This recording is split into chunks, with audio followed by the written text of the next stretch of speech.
Yon, what's up mga boss, idol? Welcome back again sa akin channel mga boss. Yon, tayo nagbabalik ulit para ipakita sa inyo tong isang GT Cut mga boss, no? Para may nakuha lang tayo nito. Itong sapatos na to, papakita lang natin yung quality kung magugustuhan nyo to. Nga pala mga boss, this is GT Cut.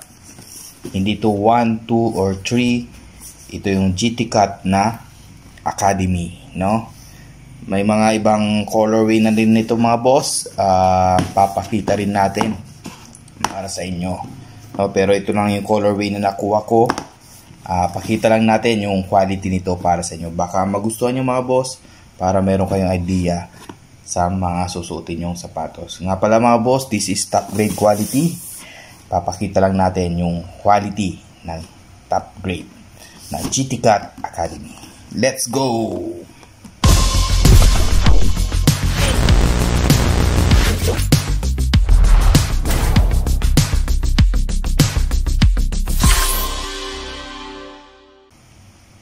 So ayan na nga mga boss idol, wag na natin patagalin, mabilisan lang quality check natin tong GT Cut Academy. Papakita lang natin tong sapatos na to para may idea lang kayo mga boss, no? Umpisa na natin. Ito nga pala yung box nya.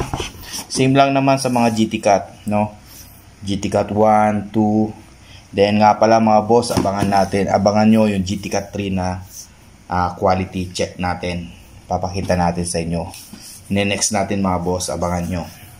Yan, umpisa na natin mga boss. Yan. Yun, no? Yan mga boss. Yan. Nga pala mga boss, ito yung GT Cut Academy, no? Na nakuha ko tong colorway na to. Papakita lang natin para sa inyo. Nga pala, this is white na GT Cut Academy. Yan, no? Yan mga boss. Kumbaga, kung titingnan nyo, napakasimple, napaka-neat tingnan. Kahit anong ano natin, kahit forma. Yan. Bagay na bagay ito mga boss. Pang short, syempre panlaro. Tara, ilabas na natin ito mga boss para makita nyo natin. Pakita na natin yung every single detail nito. Nga pala yung box nito, GT Cut Academy. Ganito lang naman, plain. Then plain paper lang siya, hindi tulad ng mga ibang GT Cut na meron siya mga logo ng GT Cut. Yan. Yan, pakita na natin to mga boss para sa inyo. Yan, ito yung nakuha ko mga boss na colorway, no? White and black lamang, no? Pero napaka-angas, napakalinis tingnan, ang ganda, no? Simple lang mga boss, pero okay na okay sa paningin. Umpisa na natin mga boss. Yan. Ito yung material ng GT Cut Academy. Yan.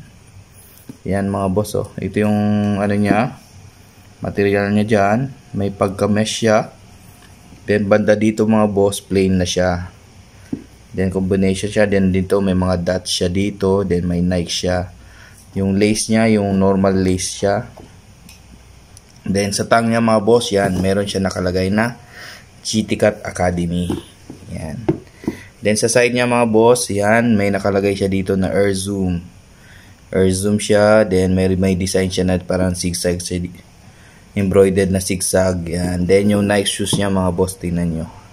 Embroidered yung pinaka ano niya dito, line niya sa labas. Then pagdating dito yung ano siya, makintab siya mga boss na material. Yan.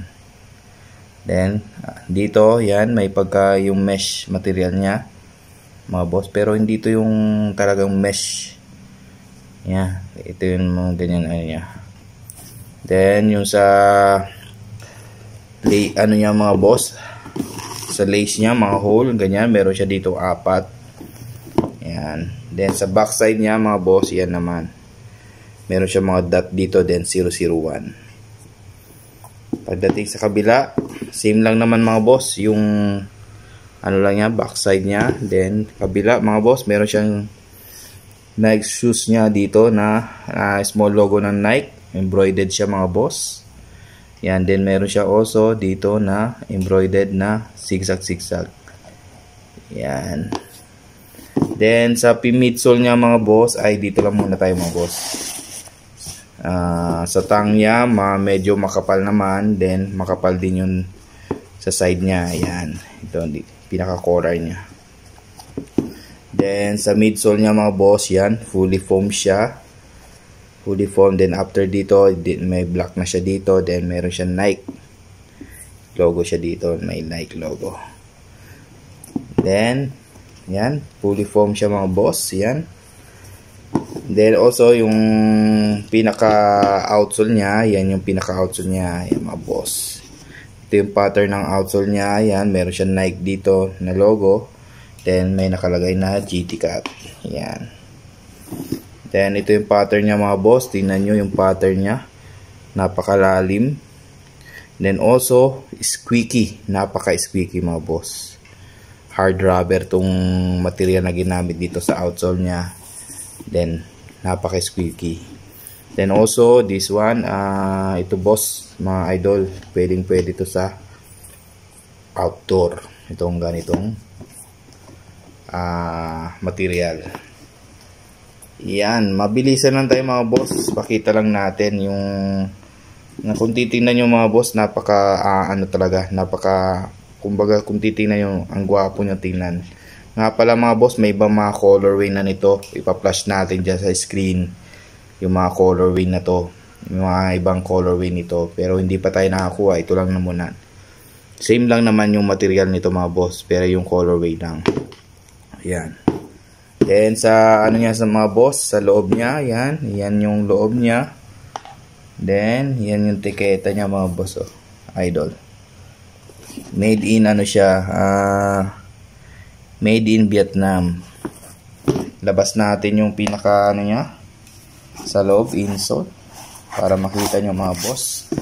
Yan yung pad niya, manipis lang, black. Then ito yung pinaka loob ng mga boss. Yan, oh. Yan, oh. Tahing-tahi na mga boss. Ayan, oh. Tahing-tahi na. Then air zoom siya mga boss, no? Air zoom siya. Then during fittings mga boss, true to size siya. True to size din. Ang weight niya magaan mga boss, magaan. Then napaka-komportable sa paa. Then sa cushioning niya, sakto lang mga boss, cushioning niya sakto lang. Pero yung ano niya, yung pinaka tawag diyan dito, yung squeak niya, napaka-spiky, napaka-squeaky mga boss. Yun mga boss, ito yung GT Cat Academy, no? Ine-next natin mga boss yung GT Cat 3. Papakita natin sa inyo yung GT Cat 3. Yun yung ina-in ngayon.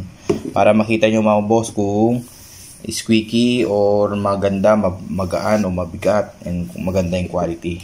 And I think this one mga boss, napaka-quality nito. Ang ganda. Then also ganda ipanlaro, pwede rin pamporma mga boss. Pampormahan din yung mga GT Cat. Yun mga boss, nga pala yung price nito mga boss, medyo ano pa to, medyo high pa yung price nito mga boss. Mga nasa around, kasi GT, ano to bagong labas mga boss. Ilan lang yung mga lumabas niyan, nasa around 1.6 to pataas pa yan. Depende mga boss sa seller, no? Then also plus shipping tayo, no? Yun mga boss,